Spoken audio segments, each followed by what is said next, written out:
The rain hammered against the windows of our new house, like God himself was trying to wash away my mistakes. I stood in the empty living room, surrounded by half-unpacked boxes, holding a phone that wasn't mine. Let me back up. My name is Brian Hanlon, and 3 months ago I thought I'd finally made it. After 15 years of clawing my way up from construction grunt to project manager, I landed a dream job at Helix Technologies, a massive tech campus just outside Millbrook, Maine. The salary was obscene. The benefits were better. The catch? Rebecca, my wife of 8 years, refused to move with me right away. "I need to finish this quarter at work," she'd said, barely looking up from her phone. "You go ahead. I'll join you in a few weeks." Those few weeks had stretched into 3 months. 3 months of excuses, 3 months of working late, 3 months of her best friend Kelsey posting Instagram stories of Rebecca at clubs, bars, restaurants, anywhere but here with me. I'd tried to be understanding. Rebecca had always been ambitious, always chasing the next promotion, the next social event, the next thing that would prove she'd escaped her middle-class upbringing. When we met, I'd found that drive attractive. Now it just felt exhausting, but I'd convinced myself it was temporary. We'd get through it. Marriage was work, right? Then I found the phone. I'd been clearing out the garage, one of those tasks you put off until you can't park your car anymore, when I knocked over a box of Rebecca's things. Makeup, old purses, the usual clutter. And there, at the bottom, wrapped in a silk scarf, was a cheap burner phone. My hands went cold. I knew what burner phones were for. Everyone knows what burner phones are for. But I stood there for a solid minute, telling myself there had to be another explanation. Maybe it was old. Maybe it was dead. Maybe it buzzed in my hand. The screen lit up with a text message. "Can't wait to see you tonight. Your husband's still gone, right? We have the whole place to ourselves." The sender's name was just a letter. J. I scrolled up. My vision blurred at the edges as I read message after message. Explicit photos, plans to meet at the Riverside Motel, jokes about me, about how I was too busy playing with computers to notice what was happening under my own roof, about how I was boring and predictable and probably couldn't satisfy a woman if she drew him a map. The messages went back 6 months. 6 months. I wanted to throw the phone against the wall. I wanted to scream. Instead, I did what any good project manager does when faced with a crisis. I gathered data. I took screenshots of everything. I noted dates, times, locations. I cross-referenced them with my own calendar, with Rebecca's excuses for not visiting. Every girls' night out lined up with a message to Jay. Every working late matched a motel reservation. The most recent message was from yesterday. "Coming up this weekend. Told Brian I'm finally moving up. Can't wait to christen every room in that house while he's at work. Think we can break the bed?" My phone, my actual phone, buzzed. A text from Rebecca. "Leaving tomorrow. So excited to finally see the new place. Miss you." I laughed. Actually laughed. The sound echoed in the empty garage, bitter and sharp. Then my phone buzzed again.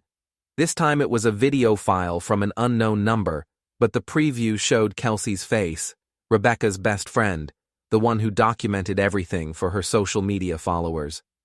I almost didn't open it. Some part of me still wanted to believe this was all a misunderstanding, but I've never been good at lying to myself. I pressed play. The video was shaky, clearly not meant to be sent to me. Kelsey must have hit the wrong contact. It showed my living room, the one I was standing in right now, but it wasn't empty. Rebecca was there, pressed against the wall by a man I didn't recognize. Tall, gym rat build, the kind of guy who probably called himself an alpha male, unironically. They were kissing. His hands were everywhere. And Rebecca was laughing, that bright, genuine laugh I hadn't heard directed at me in years. "God, I love that your husband is so clueless," the man said, pulling back. "Does he really not suspect anything?" "Brian?" Rebecca laughed again. "Please, He's so wrapped up in his little tech job, he barely notices I exist. I could probably move you in and he'd just ask if you wanted coffee in the morning.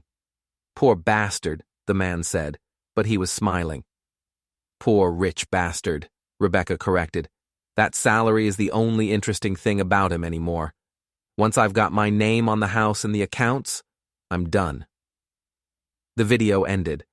I stood in the garage for a long time, rain drumming overhead, holding two phones and watching my marriage collapse into a singularity of betrayal. Then I smiled, because Rebecca had made one critical mistake. She'd forgotten what I did before I became a project manager. She'd forgotten that I spent 15 years in construction, learning from men who'd survived divorces, custody battles, and every dirty trick in the book. She'd forgotten that I was good at planning, at seeing 10 steps ahead, at building things that lasted, and if I could build, I could also tear down. I pulled out my laptop and started a new document, Project Payback.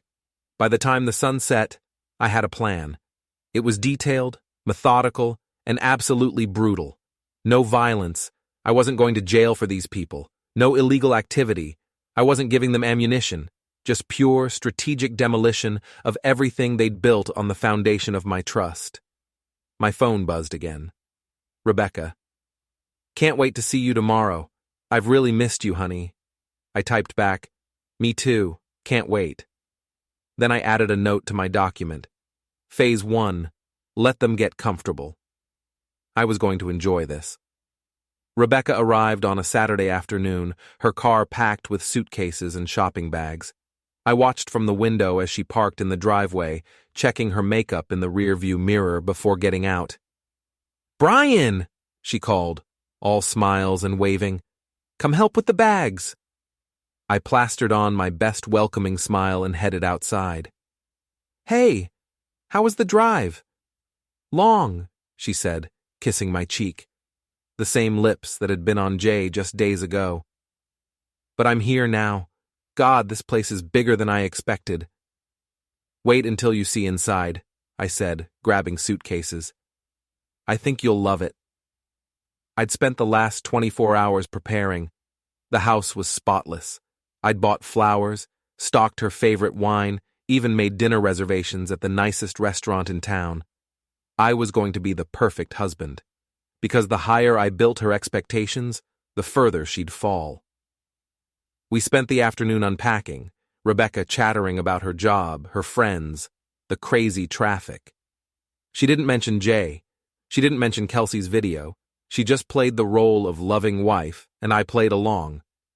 So, she said over dinner that night, tell me about this new job. Is it everything you hoped? Better, I said. The team is great.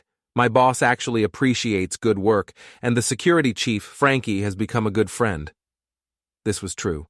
Frankie was ex-police, built like a bear, and had a talent for acquiring information.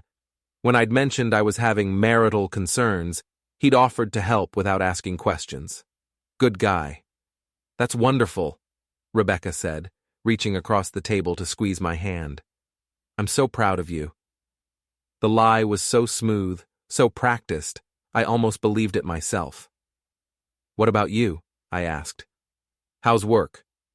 Her smile faltered for just a second. Actually, I didn't get the promotion. What? Why not? They gave it to Mira. She spat the name like poison. Can you believe it? After everything I did for that company. Mira, I'd learned from Rebecca's complaints, was her co-worker and secret rival. This was interesting. That's terrible, I said, mentally filing this information away. Did they give you a reason? Some garbage about team dynamics and leadership style. Rebecca drained her wine glass. Whatever. I'm thinking about quitting anyway. With your salary, I don't really need to work. There it was, the real reason she'd finally moved up here. Let's not make any hasty decisions, I said carefully. You love your career. I love not being stressed, she corrected. Besides, I can always find something else. Maybe something remote, more flexible. More time to spend with Jay, she meant. Whatever makes you happy, I said. That night she wanted to have sex. I couldn't do it. I made an excuse about being tired from work, and she pouted but didn't push. Instead, she took a long bath while texting someone, probably Jay. And I lay in bed staring at the ceiling, refining my plan. Phase 1 was simple: act normal. Let her think she'd gotten away with it. Let her get comfortable, complacent. Let Jay think he was safe. Phase 2 would be more interesting. Sunday morning, I woke early and drove to the Stagger Inn, the local bar where Frankie had said everyone who's anyone hung out. It was the kind of place with neon beer signs, sticky floors, and a bartender who knew everyone's business. That bartender was Rita. "You must be Brian," she said when I walked in. "Frankie told me you might stop by." Rita was maybe 50, with sharp eyes and the kind of smile that said she'd seen everything twice. Frankie had mentioned she was an ex-girlfriend from way back, but they'd stayed friends. "That obvious?" I asked. "New face in Millbrook?" "Yeah, pretty obvious." She poured me a coffee without asking. "What can I do for you?" "Frankie said you know everyone in town." "And everything about them," she agreed. "Comes with the territory." I pulled out my phone and showed her a photo I'd screenshotted from Kelsey's video. "You know this guy?" Rita's expression hardened. "Jace McMillan, sales manager at some tech startup in Portland. Comes through here sometimes acting like he owns the place." "Why?" "He's sleeping with my wife." Rita didn't look surprised. "Yeah, that tracks. He's got a reputation. Married women are his specialty, thinks he's God's gift." "What else can you tell me?" She leaned on the bar, studying me. "You planning something?" "Maybe." "Good. I hate cheaters." She pulled out her own phone. "Jace drives a silver BMW, custom paint job, treats it like his baby. Parks it right out front when he's here, takes up 2 spaces. He's got a condo downtown, works out at Peak Fitness, and runs his mouth about his conquests to anyone who'll listen." "Does he mention names?" "Sometimes. Loves to brag." She scrolled through her phone. "Actually, I've got video. We installed security cameras last year after a break-in. You'd be amazed what people say when they think nobody's recording." She showed me footage of Jace at the bar, drunk and loud, talking to his buddies about this hot married chick he was seeing. He didn't say Rebecca's name, but he described her car, mentioned she was moving to Millbrook, even joked about spending the husband's money. "Can I get a copy of that?" I asked.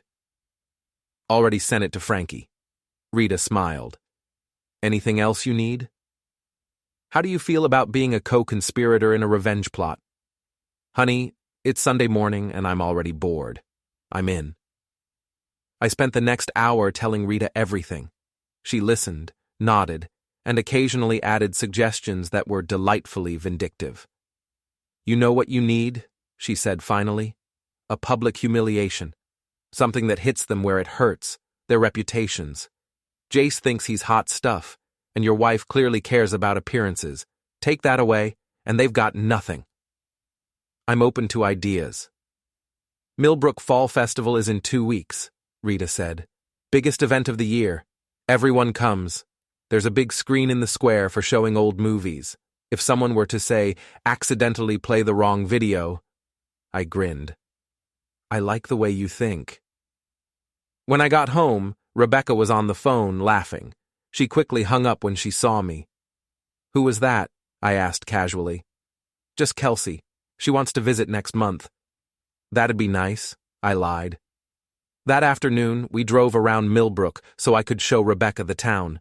She was unimpressed. "It's so small," she said, wrinkling her nose. "Where do people even shop?" "There's a mall about 30 minutes away. Or you can order online." "I guess." She was texting again. "Is there at least a decent gym?" "Peak Fitness downtown. Supposed to be nice." Her face lit up. "Oh, good. I need to get back into my routine." I bet she did. Jace worked out there, after all. That night, after Rebecca went to bed, I sat in my basement workshop, a space I'd set up for woodworking projects, and made a phone call. "Frankie? It's Brian. I need a favor." "Name it." Jace McMillan's BMW. Think you can get me access to it? Frankie was quiet for a moment. What are you planning? Nothing illegal, just artistic expression. He laughed. I'll see what I can do. The thing about revenge is that it's most satisfying when the target doesn't see it coming. Jace McMillan was about to have a very bad week. Frankie came through on Tuesday. Jace is at the Stagger Inn right now, he texted. Car's in the lot. You've got maybe an hour. I drove over with a bag of supplies, a bottle of corn syrup, spray paint, and a cheap burner phone for filming. Not sugar, that's a myth. Sugar doesn't actually damage engines. But corn syrup, that'll gum up a fuel system beautifully. And it's completely legal to pour into your own container, officer. The parking lot was dark and Jace's BMW gleamed under the streetlight, taking up 2 spaces just like Rita had said.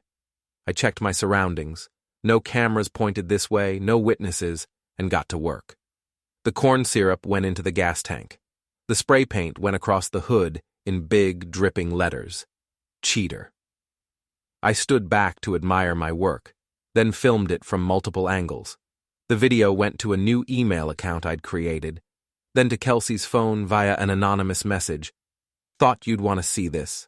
Your friend Jace got what he deserved. Kelsey, I'd learned from Rebecca's complaints, was an influencer with 30,000 followers. She lived for drama. And she had a complicated relationship with Jace. They'd hooked up once, and he'd ghosted her. I was counting on her petty streak. I was home 20 minutes later, sitting on the couch next to Rebecca, when my phone buzzed with a notification. Kelsey had posted the video to her Instagram story with the caption, "Karma is a beautiful thing." It already had 500 views. Rebecca's phone buzzed. She looked at it and gasped. Oh my God. What? I asked innocently. Someone vandalized this guy's car. Look. She showed me Kelsey's story. I watched myself spray painting cheater across Jace's hood. Wow, that's crazy. Wonder what he did. Kelsey says he's a serial cheater. Apparently he's been sleeping with multiple married women. Rebecca's voice was carefully neutral. Sounds like he had it coming, I said. She didn't respond, just stared at her phone with an expression I couldn't quite read. Over the next few days, the video went viral, at least by Millbrook standards. Kelsey's followers shared it. Local Facebook groups picked it up. Someone even made a TikTok remix with music. Jace, according to Rita's reports from the bar, was losing his mind. He'd filed a police report, but without security footage or witnesses, there wasn't much they could do. His insurance wouldn't cover vandalism without a police report that led to an arrest. And the corn syrup had done its job. His engine was making concerning noises. He's been coming in every night getting drunk and ranting about finding whoever did this, Rita told me over the phone. It's honestly entertaining. Has he mentioned Rebecca?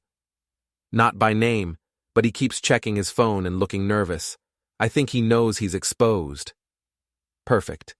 Meanwhile, I was playing the devoted husband. I took Rebecca to dinner. I complimented her outfits.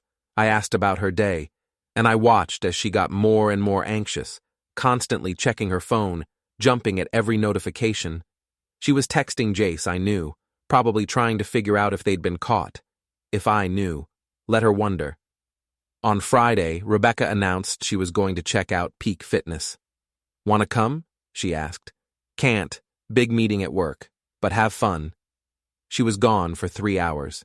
When she came back, she was pale. How was the gym? I asked. Fine. Good. I signed up for a membership.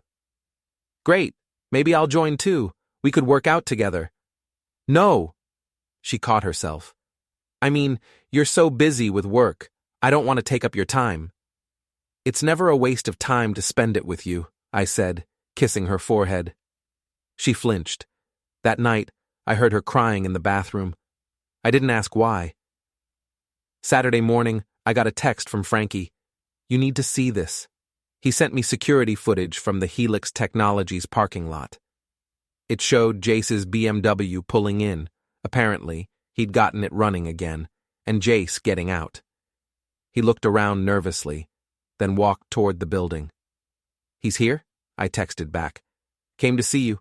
Told reception he's a friend. Want me to handle it? No. Send him up. 5 minutes later, Jace McMillan was standing in my office doorway. Up close, he was exactly what I'd expected. Expensive haircut, designer clothes, gym muscles, and the kind of artificial confidence that crumbled under pressure. Brian Hanlon? He asked. That's me. Can I help you? He closed the door. We need to talk. About Rebecca. I leaned back in my chair, letting the silence stretch. I'm sorry. Who are you? Don't play games. I know you know. Know what? His jaw clenched. About us. About me and Rebecca. Oh, I said, as if it was just occurring to me. You're Jay. His eyes widened. She told you? Didn't have to. I found her burner phone. I opened my desk drawer and pulled it out. You two aren't very careful. Or smart. Jace's face went red. Look, man, I didn't mean for this to happen. Yes, you did. What? You absolutely meant for this to happen. You pursued a married woman. You made plans to meet in my house. You joked about me being clueless. I stood up, and he took a step back. So don't insult me by pretending this was some accident. Okay, fine. You're right. But I'm done with her anyway. She's getting too clingy. I just wanted to tell you, so there's no drama. I laughed. You're done with her? Yeah. I mean, it was fun, but she's talking about leaving you and getting serious, and that's not what I signed up for, so I'm out. He shrugged. Just thought you should know. How considerate. No hard feelings? He actually extended his hand. I looked at it. Get out of my office. Come on, man. Get out before I call security and tell them you're trespassing. He left, muttering under his breath. I watched him go, then texted Frankie. Get me everything you can on Jace McMillan. Employment, finances, social media, everything. Already on it, he replied. When I got home that evening, Rebecca was waiting. She looked terrified. We need to talk, she said. About what? Brian, please, I know you know. I set down my briefcase. Know what, Rebecca? About Jace, about everything. Ah, so you're finally ready to tell me the truth. She started crying. I'm so sorry, it was a mistake. It didn't mean anything. I was lonely and stupid and… How long? What? How long has it been going on? She hesitated. A few months. 6, I corrected. It's been 6 months. I read the messages. Her face crumbled. Brian, please, I'll end it. I'll do anything. Please don't leave me. Why would I leave you? I asked calmly. You just got here. She looked confused. What? You moved all the way to Millbrook to be with me. Why would I throw that away over a little mistake? I smiled. We can work through this. Marriage is about forgiveness, right? Yes. Yes, exactly. Thank you. Thank you so much. She threw her arms around me. I patted her back mechanically. There's just one condition. Anything. You end it with Jace. Completely. Block his number, delete the messages, never see him again. Done. I'll do it right now. She grabbed her phone. And Rebecca? Yes? If you ever cheat on me again, I won't be this understanding. Clear? Crystal clear, I promise. Never again. I watched her type out a message to Jace, hit send, then block his number.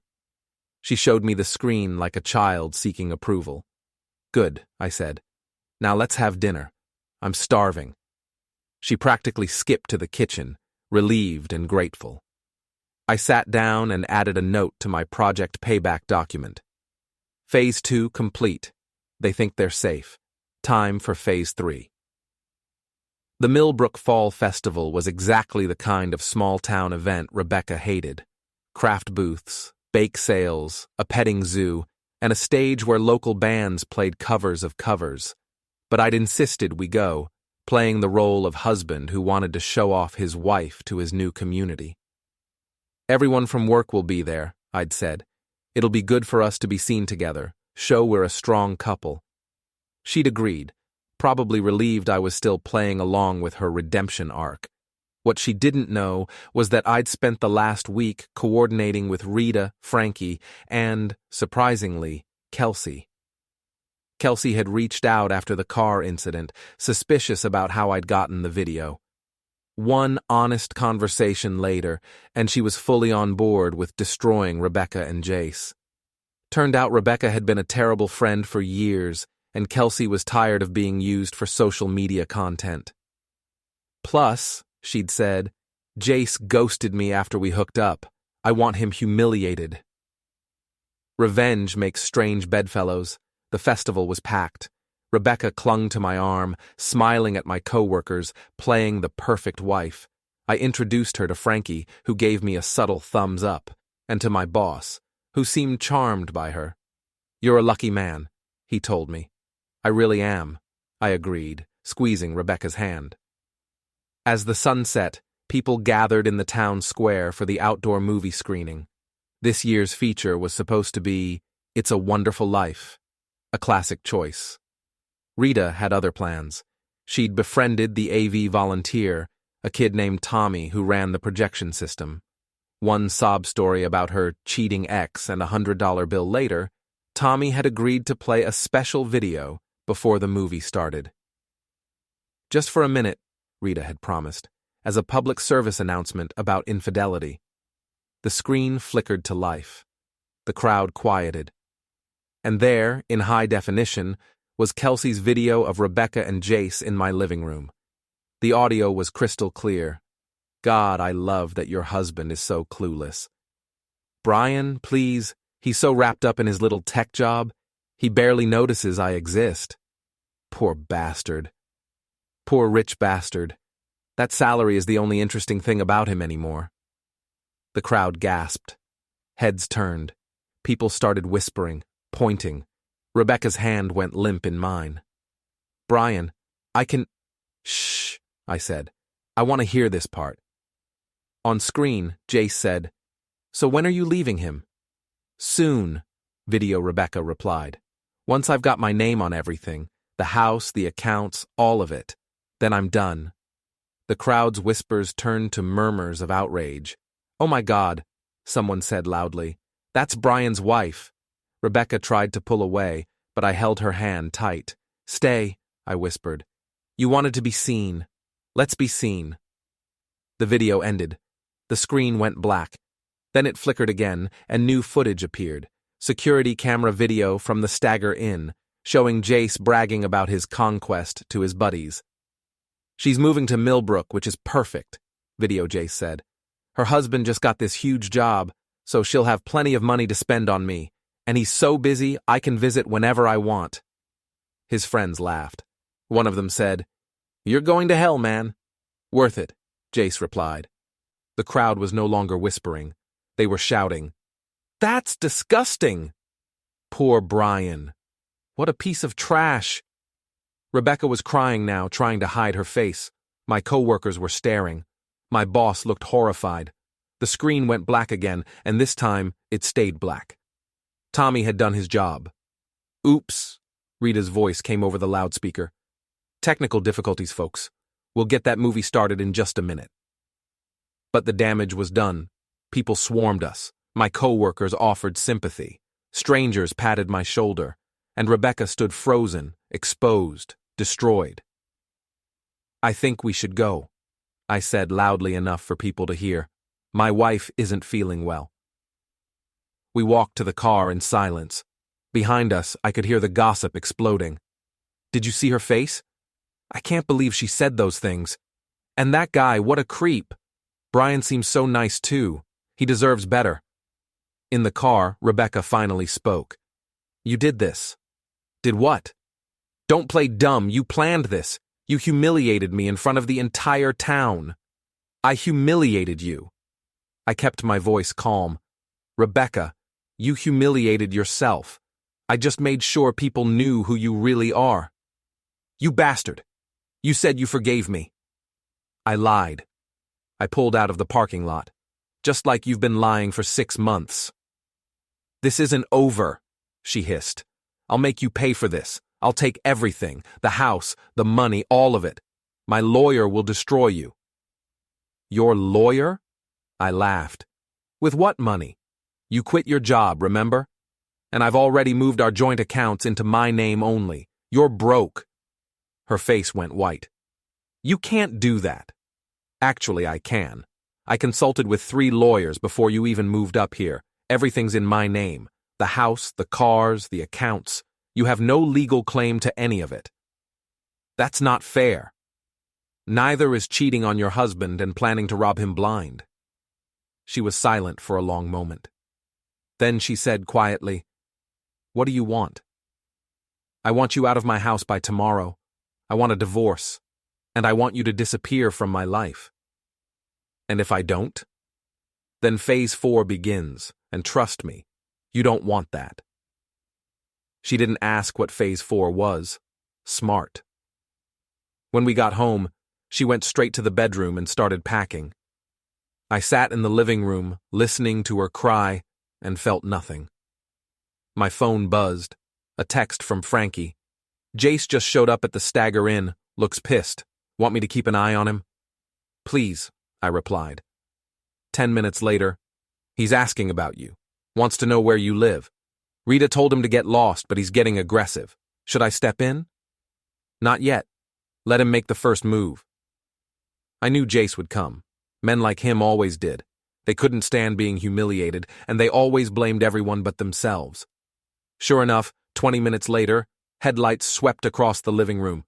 A car door slammed, heavy footsteps on the porch, then pounding on the door. "Hanlon, open up!" I opened the door. Jace stood there, drunk and furious. "You ruined my life," he shouted. "No, you did that yourself. Everyone's seen that video. My boss called me, my parents called me, my ex-girlfriend called me."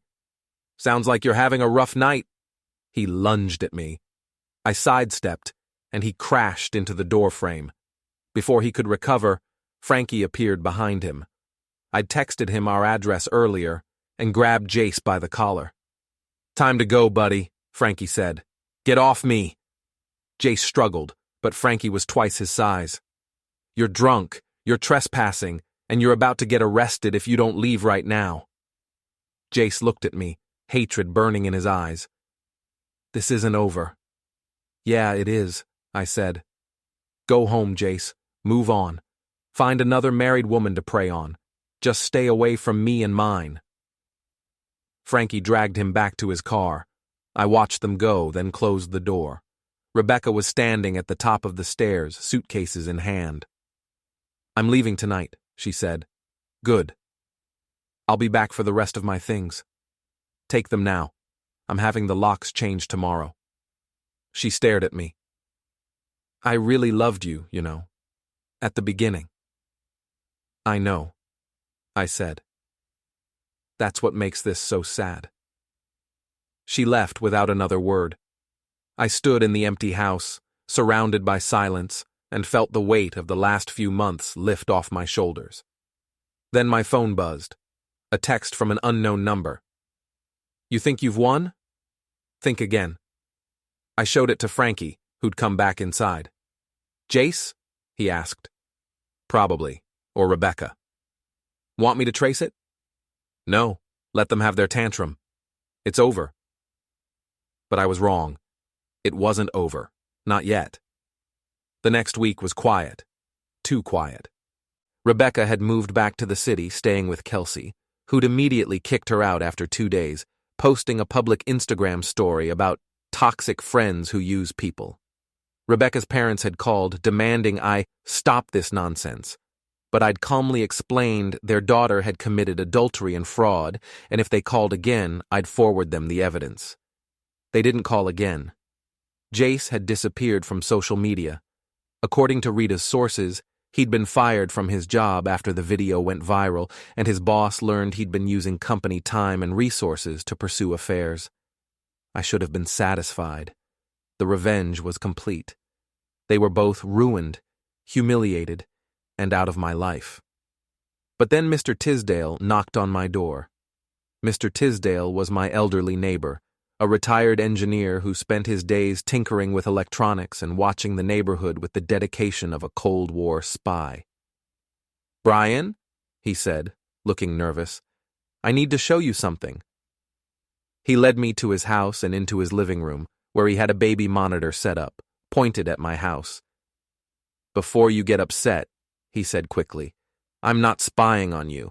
I set this up because I was worried about break-ins, but I recorded something you need to hear." He played back audio from 3 days ago.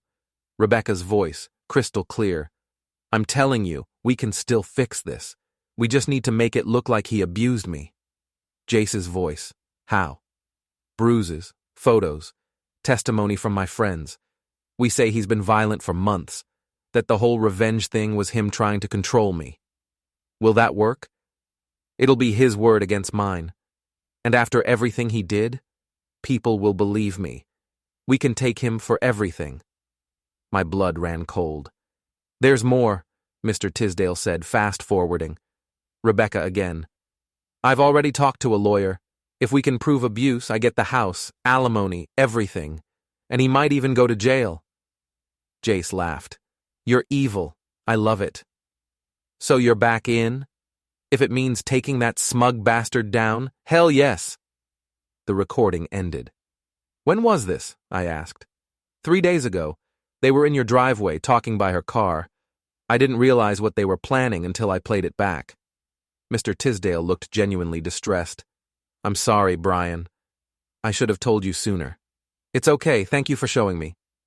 I went home and immediately called Frankie. "We have a problem," I said, and played him the recording. He was silent for a long moment. Then, "Those idiots just committed conspiracy to commit fraud. This recording is gold. Can we use it legally? In Maine? Yes, single-party consent state for recordings.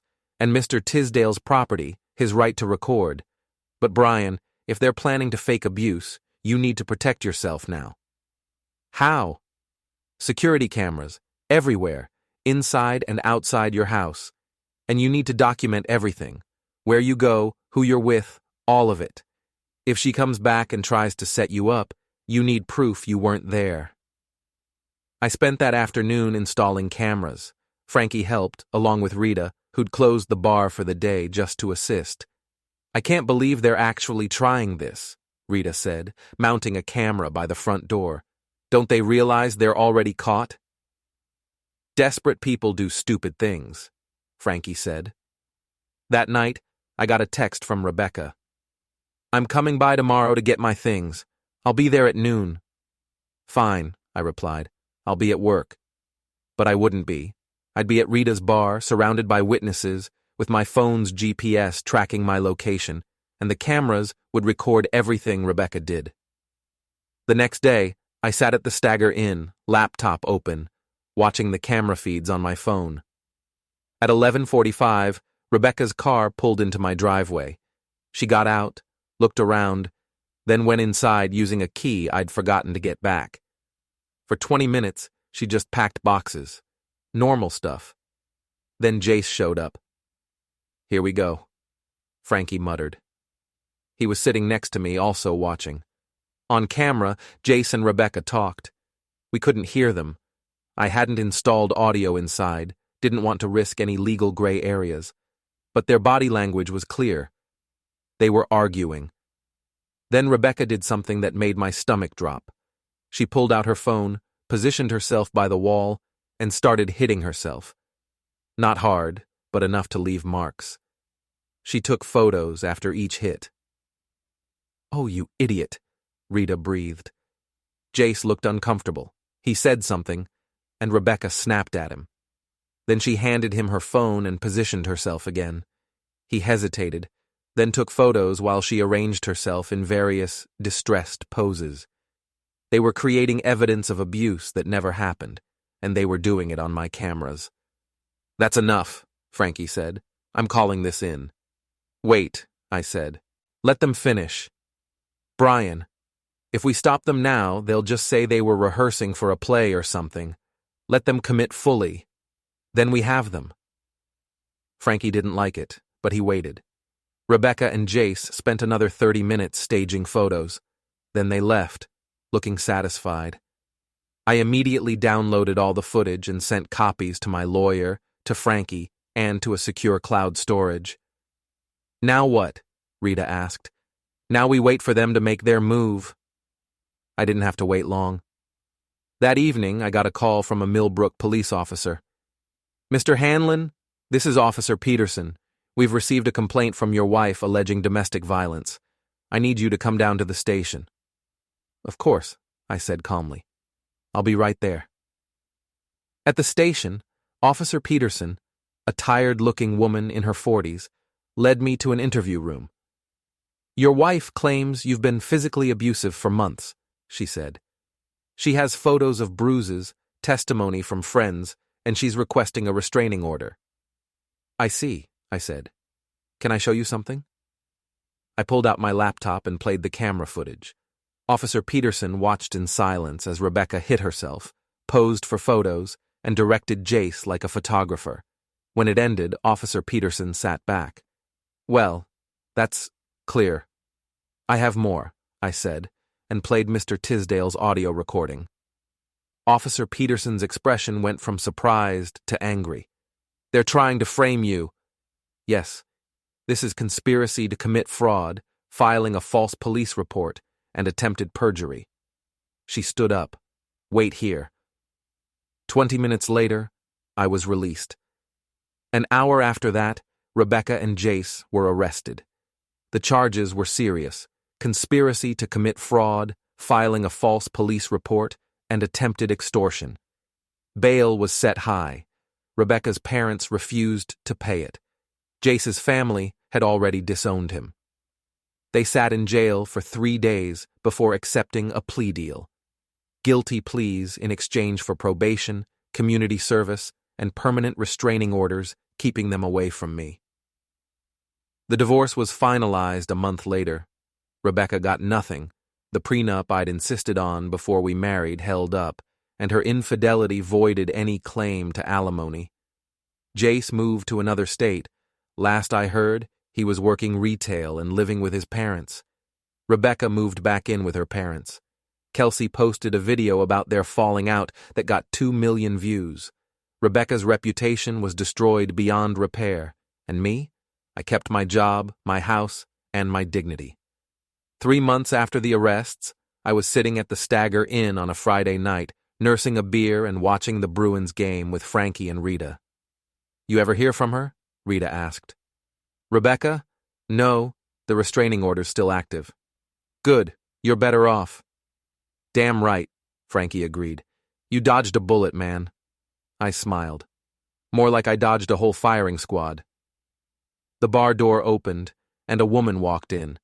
She was maybe 30, with dark hair and an uncertain smile. She looked around, spotted Rita, and waved. That's my niece, Rita said.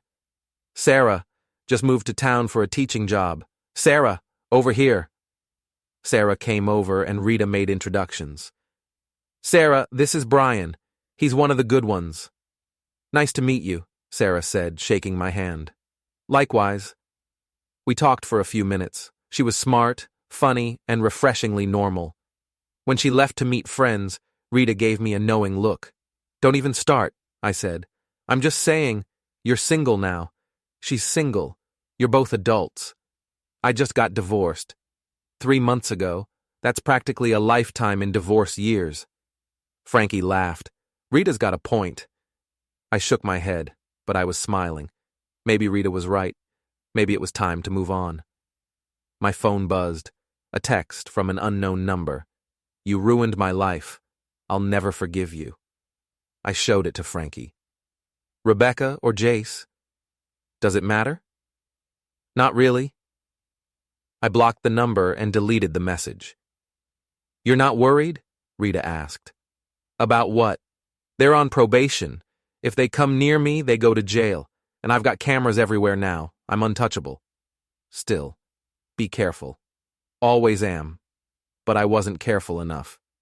2 weeks later, I came home from work to find my front door open. Not broken, just unlocked and ajar. I called Frankie immediately. Someone's been in my house. Get out of there. I'm calling the police. I backed away from the door and waited in my car. The police arrived, searched the house, and found nothing missing. But someone had definitely been inside. Drawers were open, cushions were moved, and my office had been rifled through. "Any idea who?" the officer asked. "I have suspicions." The cameras showed Rebecca entering with a key. Apparently, she'd made a copy before returning the original. She'd spent 20 minutes searching my house, looking for something. "She violated the restraining order," the officer said. "We'll pick her up." Rebecca was arrested again. This time, bail was denied. She spent 2 weeks in jail before her court date, where the judge revoked her probation and sentenced her to 6 months. Jace, apparently learning from Rebecca's mistake, stayed away. 6 months later, Rebecca was released.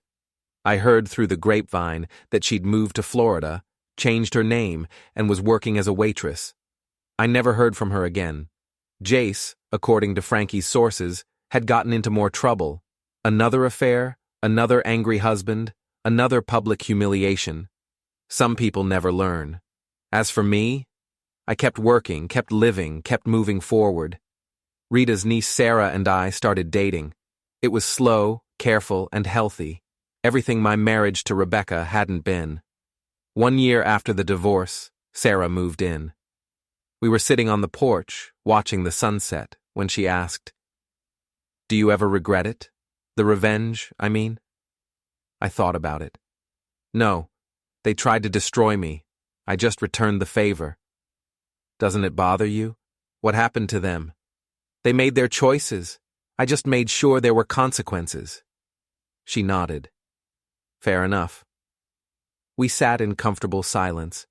Then Sarah said, "You know what Rita calls you?" "What?" "The guy who won." I laughed. "I didn't win, I just survived." Same thing, isn't it? Maybe it was. 2 years after the divorce, I got a letter. No return address, but I recognized the handwriting. Rebecca. I almost threw it away, but curiosity got the better of me. "Dear Brian," it read, "I know I'm not supposed to contact you. I know you probably hate me, but I needed to tell you something. You were right. About everything. I was selfish, cruel, and stupid. I destroyed the best thing in my life because I was too blind to see what I had. I'm not asking for forgiveness. I don't deserve it. I just wanted you to know that I'm sorry, and that I hope you're happy. You deserve happiness. Rebecca." I read it twice, then put it in the shredder. Some apologies come too late. Sarah came into the office. "What was that?" "Nothing important." She kissed the top of my head. "Dinner's ready." We ate on the porch, talking about our days, making plans for the weekend. Normal, boring, beautiful domesticity. Later that night, I sat in my workshop, finishing a bookshelf for Sarah's classroom. My phone buzzed. A text from Frankie. "Heard from Rita. Jace got arrested again. Another married woman. Another pissed-off husband. Guy never learns." I replied, "Not my problem anymore." Amen to that. I set down my phone and went back to work. The bookshelf was coming together nicely. Smooth, solid, built to last. Just like my new life. 3 years after the divorce, Sarah and I got married. It was a small ceremony at the Stagger Inn, with Frankie as my best man and Rita as Sarah's maid of honor. Mr. Tisdale was there, along with my co-workers and Sarah's family. Rebecca wasn't invited. Neither was Jace. During the reception, Rita pulled me aside. "You did good, kid. Thanks for everything. You earned it. Not many people could have handled what you went through with that much grace." "Grace?" I laughed. "I destroyed 2 people's lives. They destroyed their own lives. You just held up a mirror." Maybe she was right. As the night wound down, Sarah and I stood outside, watching the stars. She leaned against me, and I wrapped my arms around her. "Happy?" she asked. "Very." "Good. You deserve it." I thought about Rebecca's letter, about her apology, about everything that had happened. And I realized something. I didn't hate her anymore.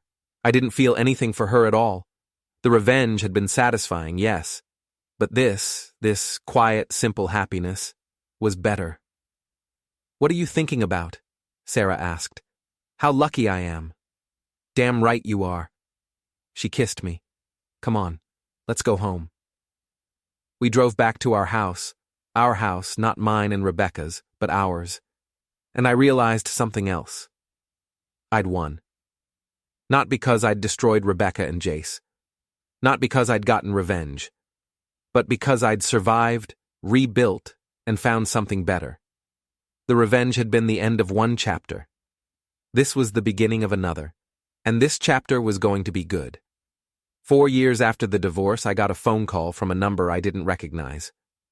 "Hello? Brian, it's Mira, Rebecca's old co-worker." I remembered her, the woman who'd gotten Rebecca's promotion. "What can I do for you?" "I just wanted to let you know, Rebecca passed away. Car accident. I thought you should know." I sat down. "When?" "Last week. The funeral was yesterday." "I see. Thank you for telling me." "I'm sorry. I know you two had history." "We did. Thank you, Mira." I hung up and sat in silence. Rebecca was dead. I waited for the grief, the guilt, the something. But all I felt was a distant sadness, like hearing about a stranger's tragedy. Sarah came home and found me sitting in the dark. "What's wrong?" "Rebecca died. Car accident." She sat next to me, taking my hand. "How do you feel?" "I don't know. Sad, I guess, but not like I thought I would." "That's okay. You're allowed to feel however you feel." We sat together in the darkness, and I thought about Rebecca, about who she'd been when we met, who she'd become, and who she might have been if she'd made different choices. But mostly, I thought about how grateful I was to be here, in this moment, with Sarah. The past was the past. The revenge was over. And I was finally, truly free. 5 years after the divorce, Frankie and I were at the Stagger Inn, celebrating his retirement from Helix Technologies. "To the next chapter," he said, raising his beer. "To the next chapter," I echoed. Rita came over with a tray of shots. "On the house, boys. Frankie, you're going to be missed." "I'll still be around," Frankie said. "Someone's got to keep Brian out of trouble." "Please. I'm boring now. Married, stable, no drama." "Boring looks good on you," Rita said. We drank, laughed, and told old stories. Eventually, someone brought up the Rebecca situation. "Remember when she tried to frame you?" Frankie said. "God, that was insane." "It worked out," I said, "because you were smart about it. You played the long game. I just wanted justice." "You got revenge," Rita corrected. "Justice is what the courts give you. Revenge is what you take for yourself." "What's the difference?" "Justice is fair. Revenge is satisfying." I thought about that. Then I guess I got both. "Damn right you did." We drank to that. Later, walking home, I thought about everything that had happened. The betrayal, the planning, the execution, the aftermath. It felt like a lifetime ago, like something that had happened to someone else. But it had happened to me, and I'd survived it. More than survived. I'd thrived. Sarah was waiting when I got home, reading on the couch. She looked up and smiled. "Good time?" "Great time. Frankie's officially retired." End of an era. Beginning of a new one. She set down her book. "Speaking of new beginnings, I have news." Something in her tone made my heart skip. "What kind of news?" She handed me a pregnancy test. Positive. I stared at it, then at her, then back at the test. "Are you happy?" she asked nervously. "Happy?" I pulled her into a hug. "I'm ecstatic." We held each other, and I thought about the future, about the child we'd raise, the family we'd build, the life we'd create. It was everything I'd wanted with Rebecca and never got. But this time, it was real. This time, it would last. This time, I'd chosen the right person. 6 months later, Sarah and I were painting the nursery when my phone rang. Unknown number. Hello? Brian Hanlon? Yes? This is Detective Morrison from Portland PD. I'm calling about Jace McMillan. My stomach dropped. What about him? He was found dead this morning. Apparent suicide. We're contacting people who knew him. Did you have any recent contact with him? No, I haven't spoken to him in 5 years. Understood. We're just covering our bases. Thank you for your time. He hung up. Jace was dead. I told Sarah, and she squeezed my hand. How do you feel? Sad, relieved, guilty for feeling relieved. That's normal. Is it? You're human, Brian. You're allowed to have complicated feelings. I nodded, but something bothered me. Jace had been a coward, but suicide? That didn't fit. I called Frankie. Did you hear about Jace? Yeah, Rita told me. Crazy. You think it was really suicide? What else would it be? I don't know. Just seems off. Brian, let it go. The guy's dead. It's over. He was right. It was over. But that night I couldn't sleep. I kept thinking about Jace, about Rebecca, about everything that had happened. 2 people were dead, and I'd played a part in destroying their lives. Was I responsible? No. They'd made their choices. I'd just responded. But still. Sarah rolled over, half asleep. You okay? Yeah, just thinking. About? Whether revenge was worth it. Was it? I thought about it. Really thought about it. Yes, I said finally, because it led me here, to you, to this. She smiled and went back to sleep. I lay awake a while longer, then finally drifted off. In my dreams, I was back in the garage, holding Rebecca's burner phone, reading those messages for the first time. But this time, I made a different choice. I confronted her, we talked, we went to therapy. And in the dream, it worked. We fixed our marriage, we stayed together. But when I woke up, I was grateful it was just a dream. Because this life, the real one, the one I'd built after the revenge, was better than anything that dream could offer. 7 years after the divorce, our daughter Emma was 3 years old. Sarah and I were sitting on the porch watching Emma play in the yard when she asked the question I'd been dreading. Are you ever going to tell her? About Rebecca? About what happened? Someday, when she's old enough to understand. What will you say? The truth, that I was married before, that it didn't work out, that I made mistakes, but I learned from them. Will you tell her about the revenge? I thought about it. I don't know. Maybe. Maybe not. Depends on who she becomes, what she needs to hear. Fair enough. Emma ran over holding a dandelion. Daddy, look! Beautiful, I said, taking it. Make a wish, she demanded. I closed my eyes and made a wish. Not for revenge, not for justice, but for this moment to last forever. I blew, and the seeds scattered in the wind. Emma laughed and ran off to find more. Sarah leaned against me. What did you wish for? Can't tell. Won't come true. Superstitious? Careful. She laughed. You've changed, you know, from when we first met. Good change or bad change? Good. You're lighter, happier. The anger's gone. It took a while, but you got there. We got there, I corrected. She kissed me. Yes, we did. That night, after Emma was asleep, I went down to my workshop. I hadn't been down there in months, too busy with work and family. But I needed to do something. I pulled out an old box from the back of a shelf. Inside were all the documents from the revenge, screenshots, videos, recordings, everything. I'd kept them, just in case. But I didn't need them anymore. I fed them into the shredder, one by one, watching the evidence of my old life turn to confetti. When I was done, I took the bag of shredded paper outside and burned it in the fire pit. Sarah came out, wrapped in a blanket. What are you doing? Letting go. She watched the flames with me. Feel better? Yeah, I do. We stood there until the fire died down to embers, then went inside. The past was ashes now, only the future remained, and the future looked bright. 10 years after the divorce, I was sitting at the Stagger Inn, now run by Rita's daughter after Rita retired, when a young woman approached me. "Excuse me, are you Brian Hanlon?" "Yes."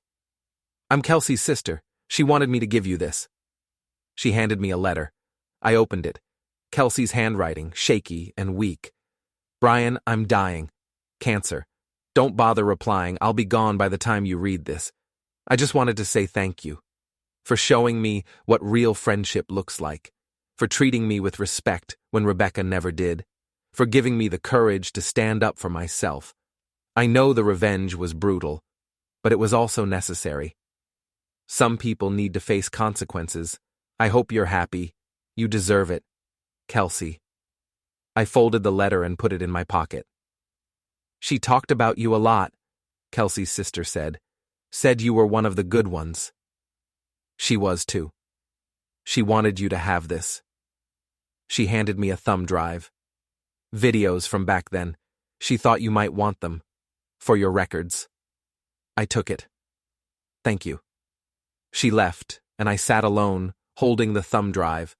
I could watch the videos, relive the revenge, remember the satisfaction, or I could throw it away and never look back.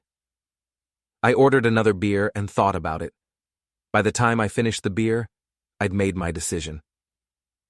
I drove to the lake, walked out onto the dock and threw the thumb drive as far as I could. It disappeared into the water with a small splash. The past was gone. For good this time. I drove home, where Sarah and Emma were making dinner. "You're late," Sarah said, kissing me. "Sorry, got held up." "Everything okay?" "Everything's perfect." And it was, because I'd finally learned the most important lesson. Revenge might be satisfying, but it's not sustainable. Eventually, you have to let go and move on. And I had. I'd moved on to something better, something real, something worth keeping. The revenge had been necessary, it had been justified, and it had been satisfying. But this life, this family, this future, was better than any revenge could ever be. 15 years after the divorce, Emma was in middle school, smart and funny and nothing like Rebecca. Sarah and I were celebrating our 12th wedding anniversary when my phone rang. Unknown number. "Hello? Is this Brian Hanlon?" "Yes. This is Attorney Mitchell from Portland. I'm handling the estate of Rebecca Hanlon. You're listed as her emergency contact." "That must be a mistake. We divorced 15 years ago." "Nevertheless, you're listed. She had no other family. Her parents are deceased and she never remarried." "What do you need from me?" "Just a signature, confirming you're not making any claim to her estate. It's mostly debts anyway." "Fine. Send me the paperwork." He did. I signed it and sent it back, and that was the end of Rebecca's story. No drama, no revenge, just paperwork and signatures. It felt anticlimactic, but also appropriate. Some stories don't end with a bang. They end with a whimper and a signature on a legal document, and that was okay. 20 years after the divorce, Emma graduated from high school. Sarah and I sat in the audience, watching our daughter give the valedictorian speech, and I thought about everything that had led to this moment. The betrayal, the revenge, the rebuilding, the healing. It had all been worth it. Because without the betrayal, I wouldn't have left that marriage. Without the revenge, I wouldn't have found closure. Without the rebuilding, I wouldn't have found Sarah. And without Sarah, I wouldn't have Emma. Every terrible thing that happened had led to something better. That night, at Emma's graduation party, she pulled me aside. "Dad, can I ask you something?" "Anything." "Grandma Sarah told me you were married before. To someone else." I glanced at Sarah, who shrugged apologetically. "It came up." "What happened?" Emma asked. I thought about how to answer. Then I decided on the truth. She cheated on me. I found out. I got revenge. Then I got a divorce and met your mom. "What kind of revenge?" "The kind that ruined her life." Emma was quiet for a moment. Do you regret it? No. She tried to destroy me. I just made sure she didn't succeed. That's fair. Is it? Yeah. You can't let people walk all over you. Sometimes you have to fight back. I hugged her. You're wise beyond your years. I get it from you. You get it from your mom. Emma laughed and went back to her friends. Sarah came over. You told her? She asked. I wasn't going to lie. What did she say? That it was fair. Sarah smiled. She really is your daughter. Our daughter, I corrected. Our daughter, she agreed. 25 years after the divorce, I retired from Helix Technologies. Emma was married with kids of her own. Sarah and I were grandparents, living in the same house we'd shared for decades. One day, cleaning out the attic, I found an old box I'd forgotten about. Inside were photos from my first wedding. Rebecca and I, young and happy, smiling at the camera. I looked at those photos for a long time, trying to remember what I'd felt back then. But I couldn't. It was too long ago. Too much had happened. I threw the photos away. That evening, Sarah and I sat on the porch, watching the sunset. Do you ever think about her? She asked. Rebecca? Not really. Not anymore. Do you forgive her? I don't know. Does it matter? Maybe not. We sat in silence, holding hands. Do you think the revenge was worth it? Sarah asked. I thought about it. Really thought about it. Yes, I said finally. Not because it hurt her, but because it freed me. It let me move on. It brought me to you. Then I'm glad you did it. Me too. We watched the sun disappear below the horizon, painting the sky in shades of orange and red. And I realized something. The revenge wasn't the end of my story. It was the beginning of a better life, a happier life, a life worth living. Rebecca and Jace had tried to destroy me. But they'd failed. I'd survived. I'd thrived. I'd won. Not because I'd gotten revenge, but because I'd refused to let them define me. I'd built a new life, a better life, on the ashes of the old one. And that life was beautiful. 30 years after the divorce, I was an old man. Sarah and I celebrated our 40th wedding anniversary surrounded by children, grandchildren, and friends. Frankie was there, now in his 80s, still sharp and funny.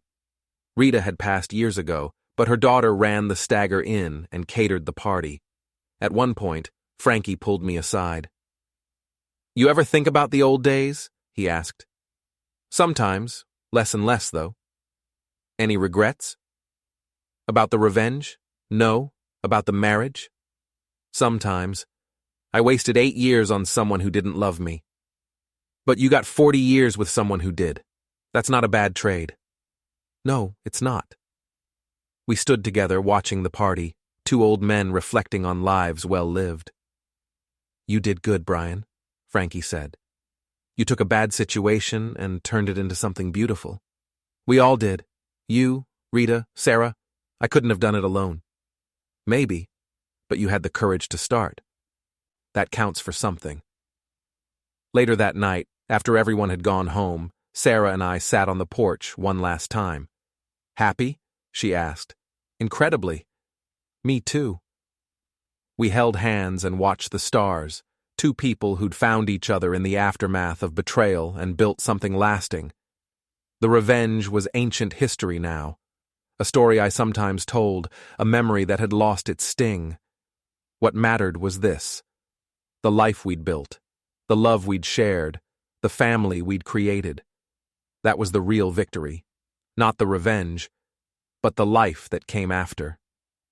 I looked at Sarah, at this woman who'd stood by me for 40 years, and I knew I'd made the right choice, not in getting revenge, but in letting go and moving forward, in choosing love over hate, in building instead of destroying. The revenge had been necessary, but it wasn't the point. The point was this: survival, healing, and ultimately, happiness. And I'd achieved all three. As we sat on the porch, watching the stars, I thought about Rebecca one last time. Not with anger, not with satisfaction, just with a distant sadness for what might have been. But mostly, I thought about what was, this life, this love, this moment. And I was grateful, because in the end, the best revenge isn't destruction, it's living well. And I had lived very well indeed. The hunting season was over, and I'd won.